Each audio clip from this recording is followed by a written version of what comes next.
जय श्री राम। बहुत बहुत स्वागत है आप सभी का एक बार फिर से आपके ही अपने YouTube चैनल पर। मैं पंडित आशीष शर्मा। आज हम बात करने वाले हैं विशेष तौर पर बृहस्पति ग्रह के बारे में। जैसा कि आपने थंबनेल में पढ़ लिया होगा कि भाग्य को जगाने वाले ग्रह बृहस्पति उदय हो चुके हैं और उदय होने के बाद वो स्वयं नक्षत्रीय चाल में पहुंच जाएंगे, यानी अपने ही नक्षत्र में गोचर करेंगे। इसका आपके ऊपर क्या प्रभाव पड़ने वाला है, यानी कर्क राशि के जातकों पर क्या प्रभाव होगा, कितना सकारात्मक है ये आपके लिए, इस वीडियो में इसकी विस्तार से हम आपको जानकारी देंगे। बृहस्पति या कोई भी ग्रह अगर वो सूर्य से अस्त होता है तो उसके कारकत्वों में कमी आती है। अगर शनि अस्त है तो प्रोफेशनल लाइफ में प्रॉब्लम्स आएंगी। बृहस्पति अस्त है तो फाइनेंशियल प्रॉब्लम्स आपको क्रिएट होंगी। अब वो फाइनेंस का ग्रह, वो धन का एक प्योर ग्रह बृहस्पति, जो 5 जगहों का कारक किसी भी कुंडली में कहा जाता है, 3 जगहों पर देखता है, एक जगह बैठते हैं और 2 स्थानों के स्वामी ग्रह माने जाते हैं। अब ये बृहस्पति जब उदय होकर चले और उदय होते ही 13 अगस्त को बृहस्पति अब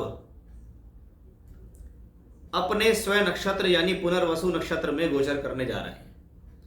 अब 13 अगस्त से लेके 18 जून तक की स्थितियां अगर हम देखें तो बृहस्पति की लगातार पुनर्वसु नक्षत्र में ही रहेगी, यानी लगभग 300 दिन का जो ट्रांजिट है वो अब अपने स्वयं नक्षत्र में होने जा रहा है।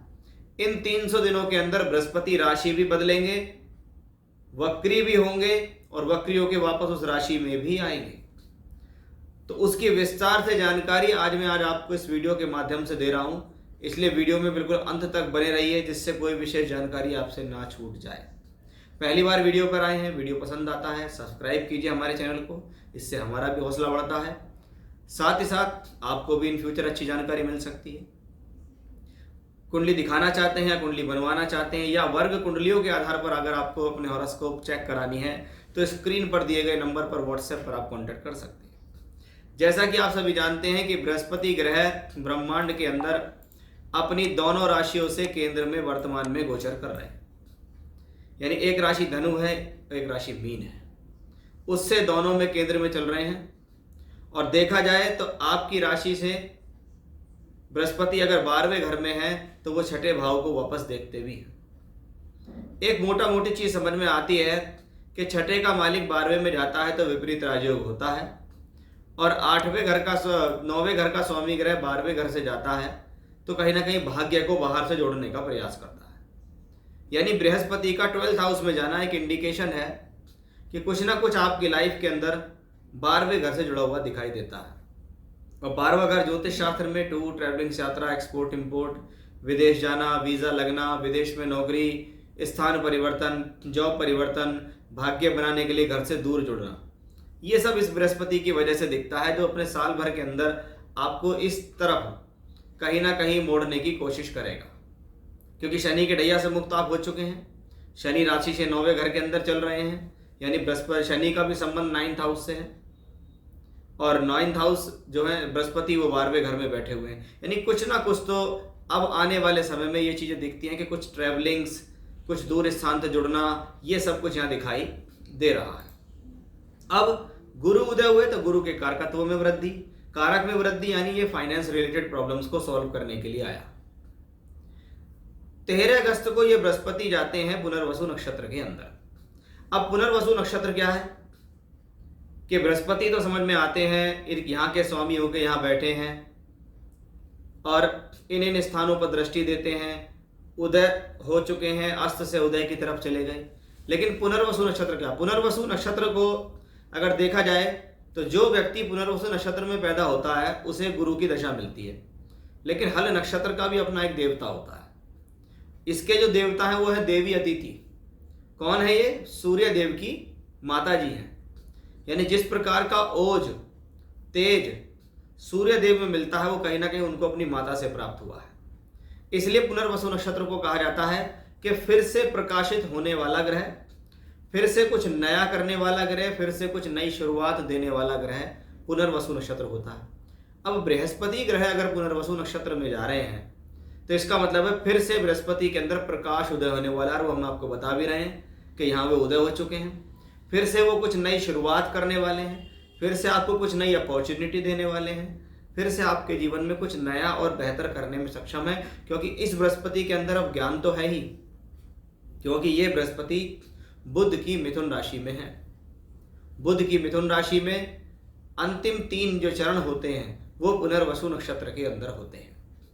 उन 3 चरणों में बृहस्पति का चलना, बुध की राशि में बृहस्पति का चलना, यानी आप समझिए तो दोनों ही जो स्थितियां हैं वो ज्ञान से भरपूर है। अगर बुध ग्रह लॉजिक है, तर्क है, वाक शक्ति है, तो बृहस्पति आपका विवेक है, समझदारी है, धन है। इनसे जो संबंध बनता है वो बृहस्पति का बनता है। अब बृहस्पति का ये संबंध अगर ये आपकी राशि से 12वें घर में बन रहा है तो वो सभी लोग जिनका बोलचाल से संबंधित बहुत ज़्यादा काम है, जो एडवाइजरी का काम करते हैं, जो सलाह देने का काम करते हैं, जो टीचिंग करते हैं, जो प्रचार प्रसार का काम करते हैं, जो कम्युनिकेशन से जुड़े हुए लोग हैं, जिनका काम लोगों को सलाह देने का, जैसे आप डॉक्टर हैं, आप वकील वकालत करते हैं, या आपका काम मैन टू मैन काम करने का, आपका काम लोगों को समझाने का है, यानी यहाँ पर आपकी बुद्धि और आपकी बोलचाल ज़्यादा खर्च हो रही है। तो ऐसे क्षेत्रों से जुड़े हुए लोग ज़्यादा प्रभावित होंगे या ज़्यादा फायदा ले लेंगे इस बृहस्पति के ट्रांजिट का, क्योंकि धन का कारक ग्रह अब अपने ही नक्षत्र के अंदर है। इसका मतलब सीधी बात है, ये प्लेनेट अब फाइनेंस को स्ट्रॉन्ग करने की जिम्मेदारी लेता है। यानी बृहस्पति की वजह से अगर ये देखें कि कोई कमी आ सकती है तो हम कहेंगे भैया कोई कमी नहीं आ सकती, बृहस्पति अपनी जगह ठीक है। अब अगर आपके पास आपकी जन्म पत्रिका है, उसमें बृहस्पति स्ट्रॉन्ग स्थिति में बैठे हुए हैं, तो ये ट्रांजिट आपके लिए बहुत बेहतर है। आपको गुरु की दशा चल रही है तो ये ट्रांजिट आपके लिए बहुत बेहतर, क्योंकि गोचर में गुरु बेहतर हो रहा है। कुंडली के अंदर बृहस्पति स्ट्रॉन्ग नहीं है तो ये ट्रांजिट सिर्फ ट्रांजिट के ही फल दे के रह जाएगा, ओवरऑल पूर्ण फल नहीं देगा। अब ऐसी स्थितियों में करना क्या है, देखिए आपको एक बात का ध्यान रखना है कि बृहस्पति जो ग्रह हैं वो आपके 12वें घर में, और फाइनेंस का ग्रह अगर खर्च स्थान में हो तो इस प्लेनेट का काम है अब आपको ये कहीं ना कहीं दूर स्थान से जुड़कर काम देगा। जो लोग ये चाहते हैं कि मेरी नौकरी बदल जाए, मेरे काम में चेंज आ जाए, मुझे ट्रांसफ़र मिल जाए, मैं विदेश से जुड़कर काम कर लूँ, मेरे को ऑफ़र मिल जाए विदेश से नौकरी करने का, मुझे ऑफ़र मिल जाए बाहर से जुड़ के काम करने का, मेरा एक्सपोर्ट इंपोर्ट का काम चलना शुरू हो जाए, मेरा ट्रांसपोर्ट रिलेटेड काम अच्छा हो जाए, मेरा कम्युनिकेशन से रिलेटेड काम अच्छा हो जाए, तो उसमें कोई डाउट नहीं है, ये प्लेनेट वहाँ आपको सपोर्ट करने के लिए तैयार है। अब क्योंकि वो धन का कारक होकर 12वें घर में और 6th लॉर्ड भी है, इसलिए ऐसी स्थिति में जो भी धन आप कमा रहे हैं उस धन को एक तरफ जोड़ने का प्रयास जरूर करें। अन्यथा ये प्लेनेट क्या करेगा, जहाँ एक तरफ आपको धन देगा वहीं आपको लगेगा कि 12th हाउस में प्लेनेट आपका बैठ गया, तो मौज मस्ती में इधर उधर व्यर्थ के खर्चों में आप अपने पैसे को ठिकाने लगाएंगे। फिर आप सोचेंगे कि मैंने 1 साल में पैसा तो बहुत कमाया लेकिन उस पैसे को मैं जोड़ नहीं पाया। इस बात का आपको विशेष रूप से ध्यान रखना पड़ेगा, ठीक है, ये इसमें विशेष सावधानी है। अब ये बृहस्पति कर्क राशि में भी आएंगे इस दौरान। अब कर्क राशि बृहस्पति की उच्चस्थ राशि है, भाग्य भवन का मालिक उच्च का होकर आपकी राशि के अंदर आएगा और भाग्य को देखेगा, तो हम कहेंगे कि भी जिस दौरान यानी 18 अक्टूबर से 5 दिसंबर समय काल बड़ा ही छोटा है, लेकिन छोटे समय काल में कुछ बड़ा और बेहतर होना इस बृहस्पति की वजह से है। और जब इस बृहस्पति की वजह से है तो हम ये कहेंगे कि भाई ये समय आपके लिए बहुत ज़्यादा खास हो सकता है। जैसे कहते हैं ना, बहुत लंबे समय तक मेहनत करी, एकदम झटके से काम मिला कि मेरा तो इस महीने के अंदर बहुत अच्छा काम हो गया, तो बृहस्पति आपका यही काम करेंगे। अब ये बृहस्पति वक्री हो जाएंगे। कब होंगे जी? 5 दिसंबर से लेके और 11 मार्च तक बृहस्पति आपकी राशि से 12वें घर के अंदर गोचर करते दिखाई देंगे, और गोचर करते हुए वो वक्री होंगे। वक्री प्लेनेट सदैव शक्त होता है, शक्तिशाली होता है, मजबूत होता है, लेकिन वो 12वें भाव में है, इसलिए फाइनेंस का ध्यान रखें, व्यर्थ के खर्चों से बचें, बिना वजह पैसा ना अटकाएं, जल्दबाजी में पैसा ना कहीं भी इन्वेस्ट करें, शॉर्टकट अपना से बचें कि मुझे जल्दी से पैसा कमाना है, और अपनी हेल्थ, जो लोग डायबिटीज़, कोलेस्ट्रॉल, मोटापा और लीवर से रिलेटेड प्रॉब्लम्स लाइफ में लेके बैठे हुए हैं, उनके लिए विशेष हिदायत है कि भाई जब तक ये वक्री चले अपना ध्यान रखो, नहीं तो वो जो बीमारी है वो थोड़ी सी आपकी बढ़ सकती है, आपको ज़्यादा परेशान कर सकती है। या अगर आपको ऐसा कोई रोग नहीं है तो उस रोग की होने की संभावना बढ़ सकती है, आपका लाइफ स्टाइल खराब होगा, तब जाके आपके साथ ये सब चीज़ें होंगी।